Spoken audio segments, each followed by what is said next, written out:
Halo Kemo 4, perkenalkan saya Fauzi Jamaindada ini dari Fakultas Hukum Angkatan 2020. Saya di sini sebagai calon Ketua BEM Kemo 4 tahun 2024. Dan aku Ridwan Wari Arifin dari Fakultas Pertanian Angkatan 2020, calon Wakil Ketua BEM Kema 4 periode 2024.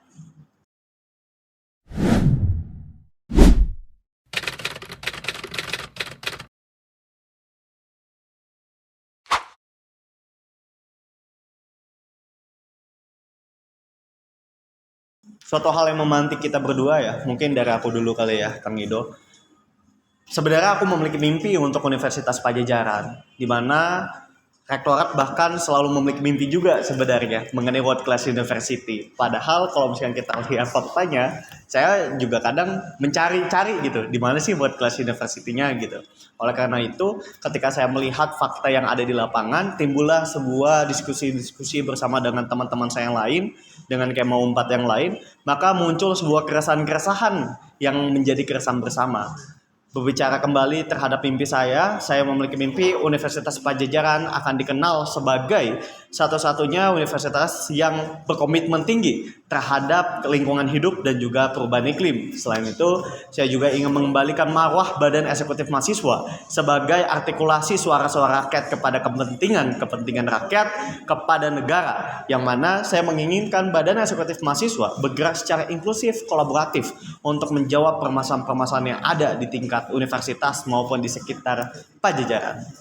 Kalau dari saya, alasan yang memotivasi saya pada akhirnya ingin berkontestasi, ingin mengambil peran untuk mengabdi kepada Kema 4, pada akhirnya saya memandang bahwasannya ketika saya sebelum menjadi mahasiswa Unpad, saya memandang Unpad itu sebagai kampus yang luar biasa, kampus yang keren.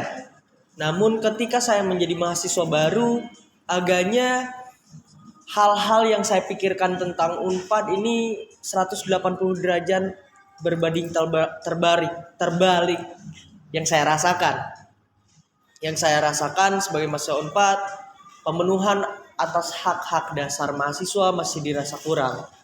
Dan pada akhirnya hal-hal inilah yang membuat saya tergerak untuk pada akhirnya saya ingin mengambil peran di tahun terakhir saya berkuliah di Universitas Pajajaran sebagai mahasiswa S1. Saya ingin mengabdi untuk Kema 4 untuk bisa setidaknya Unpad ini memenuhi hak-hak mahasiswa.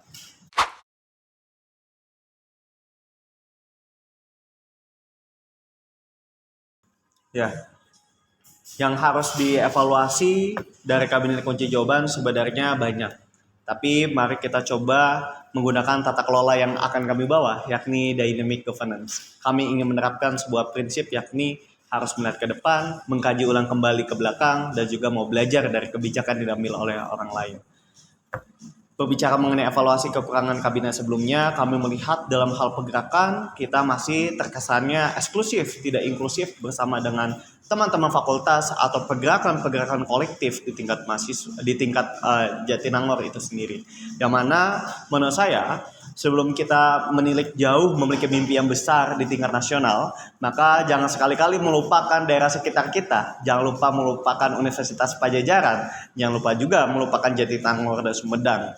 Yang saya lihat kabinet sebelumnya memang terlalu fokus kepada lingkup-lingkup yang besar, tapi melupakan lingkup-lingkup yang dekat. Kalau saya memandang bahwasannya kabinet sebelumnya itu sudah bagus, betul, sudah bagus untuk memberikan pelayanan kepada mahasiswa, untuk memberikan ruang yang nyaman dan aman kepada mahasiswa. Namun pada akhirnya saya memandang juga ada sebuah kekurangan juga yang dihadirkan oleh program-program BEM Kema. Pada akhirnya inklusivitas dari program itu dirasa kurang tercipta ke Kema Unpadnya itu sendiri, ke partisipannya sendiri. Sehingga kedepannya kita menginginkan iklim yang sehat, kita menginginkan bahwasannya kepanitiaan dengan BEM Kema haruslah selaras. Penyelarasan gagasan ini perlu kita aktualisasikan pada awal-awal bulan ketika kita menjabat.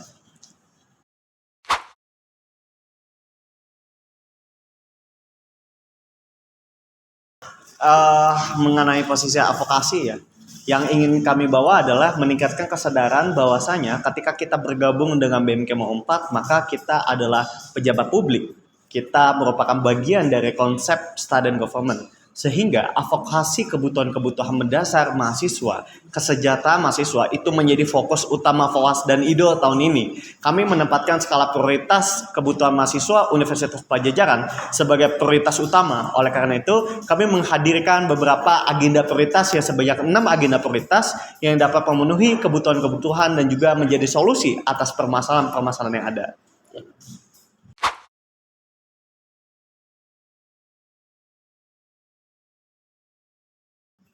Untuk kita melihat minat secara organisasi di Kema Unpad menurun, itu mungkin eh, dapat dirasakan ya dari berbagai fakultas dan segala macamnya.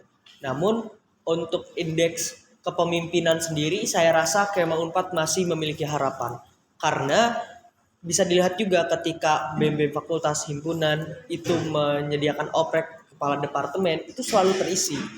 Itu menjadikan alasan bahwasannya Kema Unpad ini masih ingin terus berkembang setiap insan mahasiswanya. Dan pada akhirnya di rencana FAWAS dan IDO dalam saturasi Padjadjaran ingin menghadirkan bahwasannya internal iklim BEM Kema Unpad yang bisa bertumbuh bersama. Ada teman, FAWAS? Ya, sebelum kita berbicara mengenai krisis kepemimpinan, kita harus mencari tahu dahulu penyebab utamanya apa. Yang kami lihat, salah satu penyebab utamanya adalah Kema Unpad atau mahasiswa itu sendiri tidak melihat adanya relevansi Ormawa pada saat ini. Tidak memiliki dan juga tidak dapat mengakomodir kebutuhan-kebutuhan mereka untuk menunjang karir mereka selanjutnya. Oleh karena itu, kami mencoba untuk menciptakan dan juga memformulasikan sehingga BMK 4 tahun 2024 menjadi sebuah transformasi badan eksekutif yang baru, yang mana tadi betul kami mengedepankan kita bisa bertumbuh bersama, yang mana nantinya ada beberapa hal yang akan kita lakukan. Pertama, kami ingin menghadirkan sebuah kebudayaan workaholic yang sama seperti dengan perusahaan-perusahaan ataupun dunia profesional. Lalu yang kedua, kami juga menginginkan untuk adanya upgrading capacity building bagi para fungsionaris BEM Kema 4. Kami juga ingin mengadakan sebuah guideline sehingga ketika menjalankan tupoksi utamanya fungsionaris BEM Kema 4 itu tidak bingung harus melakukan apa dan batasan kewenangan mereka seperti apa. Oleh karena itu kami akan lebih kepada mendokumentasi SOP-SOP yang ada dan juga mari kita coba biasakan perubahan-perubahan yang ada di dalam workflow BEM Kema 4 tahun 2024.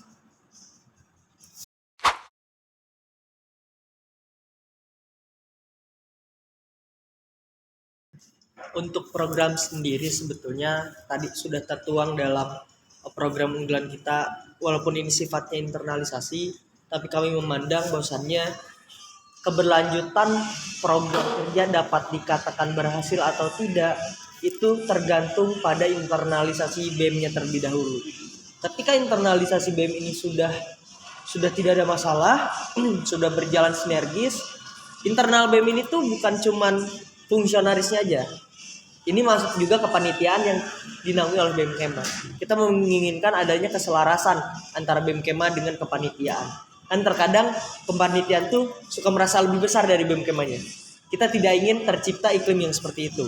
Kita ingin kita semua bertumbuh bersama dengan langkah awal itu menyelaraskan arah gerak kepada kepanitiaan yang dinaungi oleh BEM Kema Unpad.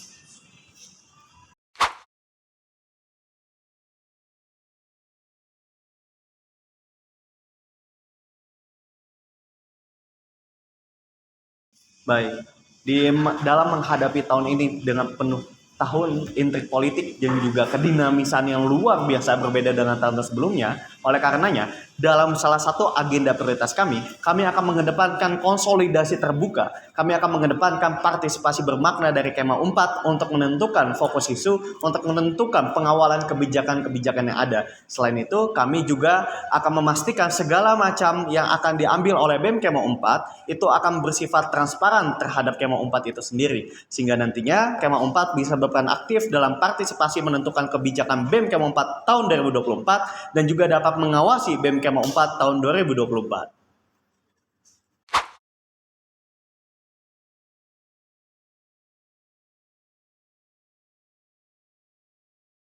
Baik, mengenai permasalahan kekerasan seksual ini memang menjadi sebuah ironi bersama karena Universitas Pajajaran masih belum bisa menjadi ruang yang aman dan juga nyaman bagi semua orang. Oleh karenanya, kami mengidentifikasi masalah setidaknya ada 3 hal utama. Yang pertama mengenai edukasi. Kadangkala kita tidak melihat banyak sekali anak-anak BEM Kema 4 itu sendiri atau Kema 4 itu sendiri yang memahami tindakan kekerasan seksual itu ada apa aja dan juga seperti apa saja. Lalu juga kita juga kurang sosialisasi. Ini juga menjadi masalah utama. Kenapa? Karena korban dari tindakan kekerasan seksual kadangkala mereka tidak mengetahui harus pergi kemana dan mereka tidak mengetahui mereka harus berlindung kepada siapa. Lalu selanjutnya mengenai masalah harmonisasi. Kami menginginkan Ormawa se-4 melakukan sebuah harmonisasi dalam pengawalan kekerasan seksual itu sendiri. Kami akan berkoordinasi dengan teman-teman Satgas PPKS dan juga Ormawa yang ada di 4 untuk membuat sebuah kesepakatan bersama, pemahaman bersama mengenai penghidupan kembali, pengedukasian kembali dan juga sosialisasi mengenai kekerasan seksual di lingkup Universitas Pajajaran. Ya, pada akhirnya kita melihat bahwasannya ini menjadi isu kita bersama, bukan cuma BEM Kema, tapi dari setiap fakultas, dari setiap jurusan. UKM pun sama. Dengan mengambil komitmen BEM Kema Unpad tahun 2024 ini, kami menginginkan bahwasannya iklim di internal BEM Kema Unpad itu sendiri tidak ada ruang untuk kekerasan seksual. Dan pada akhirnya kita mendorong untuk BEM Kema secara peraturan internal, kita akan mendorong peraturan ketika terdapat fungsionaris BEM Kema yang melakukan kekerasan seksual atau terduga, kita nonaktifkan terlebih dahulu. Kita jalani prosesnya dan berperspektif sebagai korban terlebih dahulu. Ketika kasus tersebut sudah terbukti atau tidak terbukti, ya kita serahkan nantinya akan keputusannya seperti apa.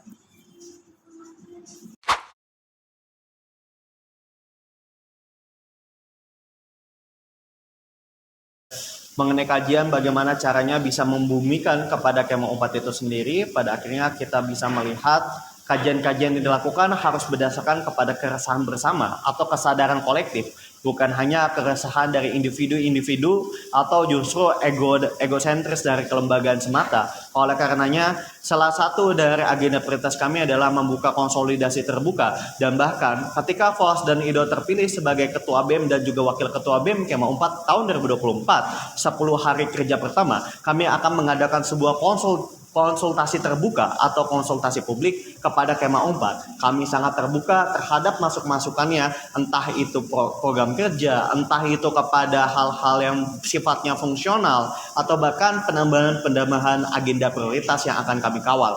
Lalu mengenai aksi, pada akhirnya kita melihat dalam konteks ini bagaimana caranya aksi ini bisa menjadi salah satu momentum sebagai kelompok menekan yang dapat menarik perhatian dan juga kengerian bagi para pemangku kebijakan.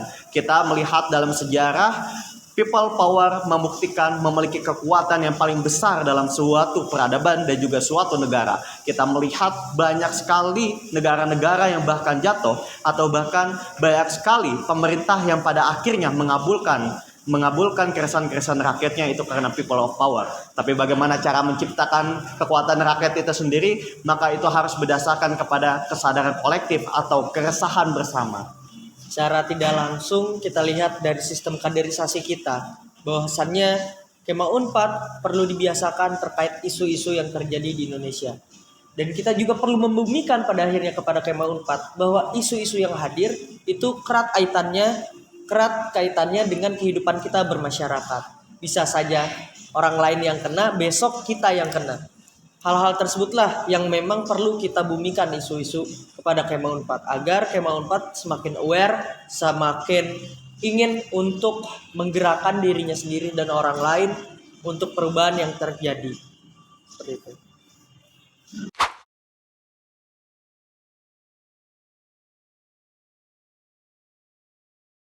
Kami memiliki pesan kepada Kema 4. Ayo kita stop frustasi. Kita stop apatis terhadap lingkungan sekitar kita.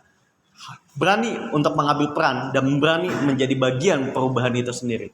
Karena sesuatu permasalahan, apabila kita tidak ambil bagian, maka masalah itu bisa saja merebak kapan saja. Hari ini mungkin yang terkena permasalahan-permasalahan mengenai pembayaran UKT adalah teman-teman kamu. Mungkin esok hari adalah saudara-saudara kamu yang berkuliah di Universitas Pajajaran, tapi bisa jadi lusa hari esok itu adalah kamu sendiri. Oleh karena itu, sebelum terlambat, maka mari kita satukan kekuatan dan kita gabungkan pemikiran.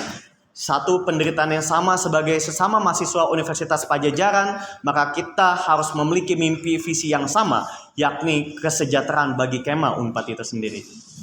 Pesannya bagi Kema Unpad, mari kita mengambil peran. Pada akhirnya ini adalah keresahan kita bersama. Unpad adalah rumah kita. Ketika banyak sampah, kitalah yang membersihkannya. Pada akhirnya aku, kamu, dan kita harus siap mengambil peran dalam satu nama mahasiswa Indonesia. Menyuarakan apa yang menjadi keresahan, menggariskan apa yang menjadi gagasan, serta menghadirkan apa yang menjadi kebutuhan bersama satu Rasik Pajajaran.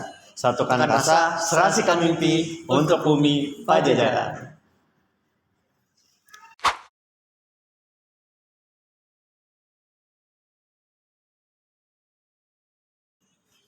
Kema Unpad, perubahan tidak akan datang apabila kamu tidak mengambil bagian. Mengambil bagian di sini adalah salah satunya menggunakan hak pilih suara kamu nanti pada pemilihan ketua BEM dan juga wakil ketua BEM.